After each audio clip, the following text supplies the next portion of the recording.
essas pessoas pegaram um cenário de Itaúsa em 2016, 2017, 2018, pagando R$1 e cacetada de dividendos, pagando 98 centavos de dividendo, mais bonificação. E na verdade ela nunca pagou isso. E ela nunca foi esse tipo de empresa. Itaúsa nunca foi isso. Agora, tô comprando Itaúsa, hoje eu não tô comprando Itaúsa, mas tem um preço, e ano passado aconteceu isso, entendi demais, mas eu preciso falar que tá bem. Não, tá ótimo. Você não acha que é uma holding de chinelinho? Não, eu discordo do Barça.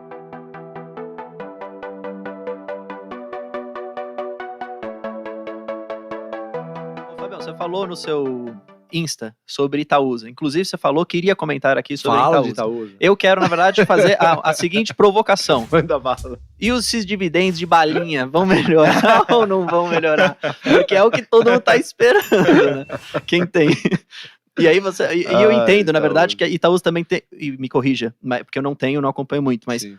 Também mudou um pouco do que era Itaúsa lá atrás para o que é hoje. Eu vejo hoje Itaúsa também como um bom alocador de capital, teoricamente, assim, em outras empresas. Para mim, um dos melhores. Que, na verdade, talvez até no curto prazo, eles não estão olhando muito para o dividendo de hoje, talvez para o dividendo lá da frente. Como que você vê assim?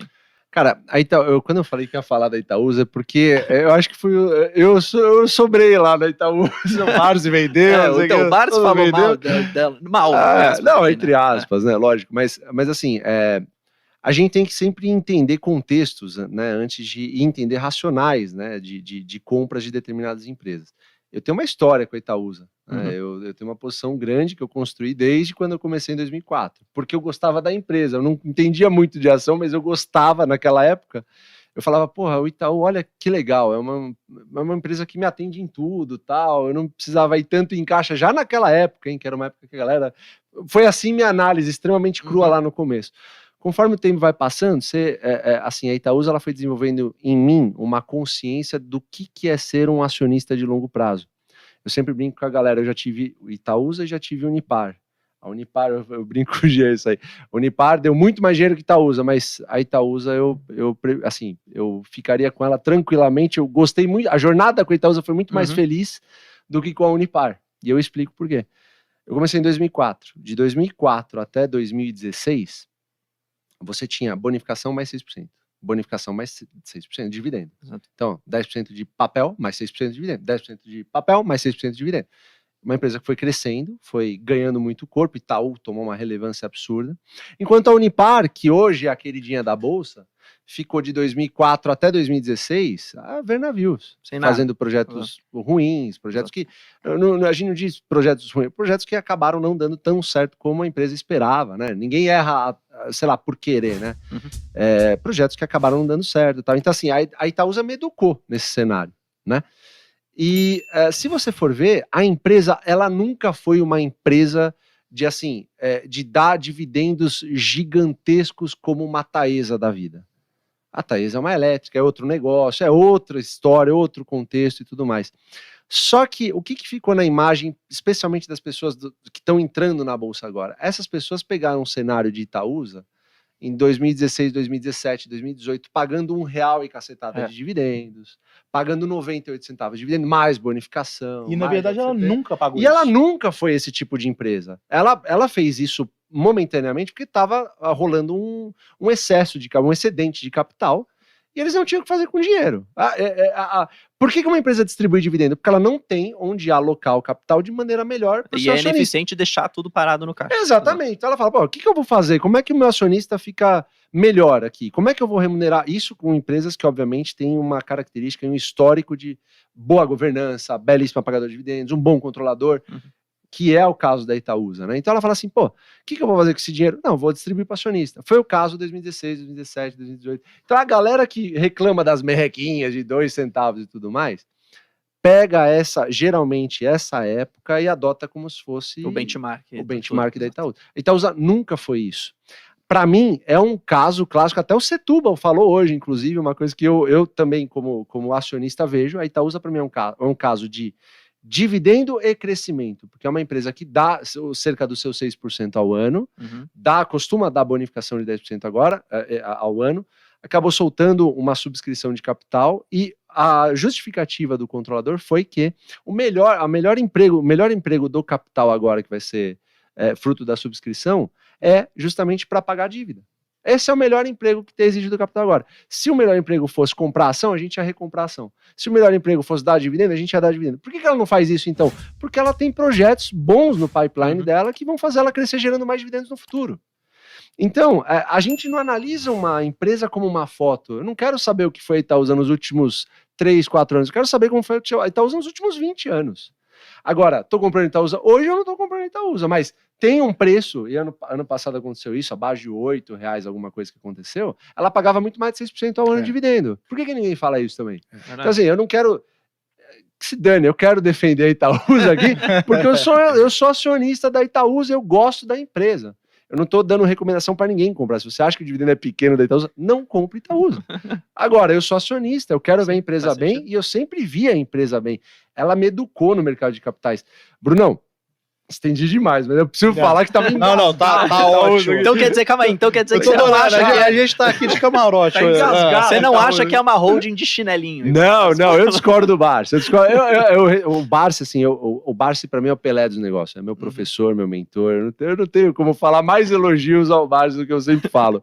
Mas, assim, eu acredito que o contexto do Barsi era outro nesse sentido. Ele tem posições maiores em outros 2 bancos, no caso, o Banco do Brasil, o Santander.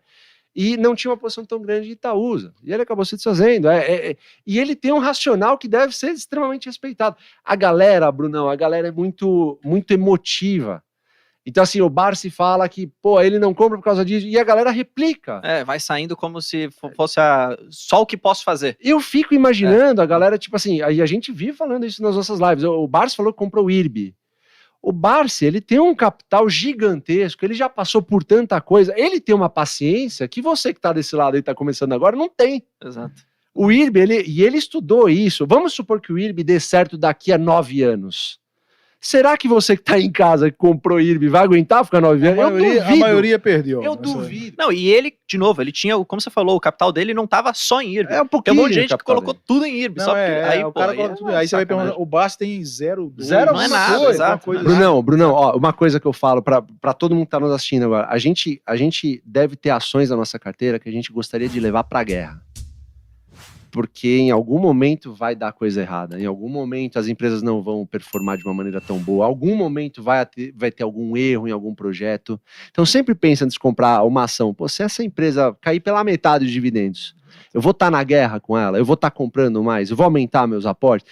Eu tenho o Barsi me ensinou a ter um objetivo em meta em número de ações. Eu não atingi minhas metas em número de ações da Itaúsa ainda. Então, caindo mais, eu estarei lá fortificando minha posição. Essa é a minha opinião, ninguém tem que concordar com isso. Isso é o legal do mercado de capitais. Não, de novo, e se todo mundo só tivesse a mesma opinião, não tinha mercado, né? Exatamente. Se todo mundo gostasse de Itaúsa, de quem que a gente ia comprar Itaúsa? É verdade, exatamente. Então tem que ter gente querendo vender também, se você for pensar. Não, né? e até eu ia só falar. Eu ia só falar que assim. Gasgado de Itaúsa, eu percebi, eu falei, cara, eu tenho que perguntar de Itaúsa, porque ele falou que ia falar. Cara, eu abri Itaúsa, você fica rolando de gente falando, mas o Barsi vende Itaúsa, você não vende Itaúsa. Eu não vendo Itaúsa, não sei como vocês querem que eu diga isso. Vai lá. Não, é porque a gente tem boas empresas que nem sempre são um bom investimento por causa do preço. Eu acho que é o caso de Itaúsa. Se a Itaúsa é uma excelente empresa, sim, e ela pode ser um bom investimento, mas vai depender do preço. Então, perfeito, quando a gente entra com preço abaixo de 8, 7 reais, aí a gente está falando de um yield muito bom para uma excelente empresa. Ela deu o quê? Uns 55 centavos ano passado, e ela chegou a custar 7,60. Pois é. Deu bonificação de 10%. Hein? A gente comprou. A gente comprou, inclusive. A gente comprou. A gente postou lá na GF+. A gente comprou na época. Exato. Eu tinha, pra você ter uma ideia, vendido Itaúsa, que eu fiquei meio puto com uma coisa. E aí entra o momento do arrependimento, que eu falei. Você vende, você erra. É verdade. Quando você vende, todas as vezes que eu vendi alguma coisa, eu arrependi, mesmo quando eu ganhei. Né? E esse caso de Itaúsa, ele ilustra bem isso. Eu arrependi depois de ter vendido. Eu falei com o Fabião.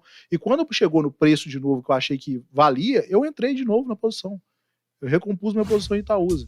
Então, eu acho que ela é uma excelente empresa mas num preço adequado. Agora, nesse patamar de preço que tá, eu acho que tem coisa melhor. Agora, você pega um controlador que fala assim, pessoal, vamos diversificar a nossa fonte de renda aqui, de alocação, não vai ficar só em Itaú. 2016. Aí em 2017 ele fala, pessoal, a gente vai diversificar. 2018, ó, pessoal, a gente vai, aí diversifica. Aí quando diversifica, acha ruim porque diversifica. Pô, o pessoal tá sabendo, avisou, pelo menos, ele tá avisando há 5 anos que vai diversificar. E fez excelentes negócios, né? NTS, se eu não me engano, se não me falha a memória, NTS pagou em 3 anos em dividendo. O XP multiplicou por 10 em, sei lá, 3, 4 anos. Se bem que Itaú ainda tem no portfólio. Agora, a CCR está entrando, junto com a parceria com a JV, com a Votorantim.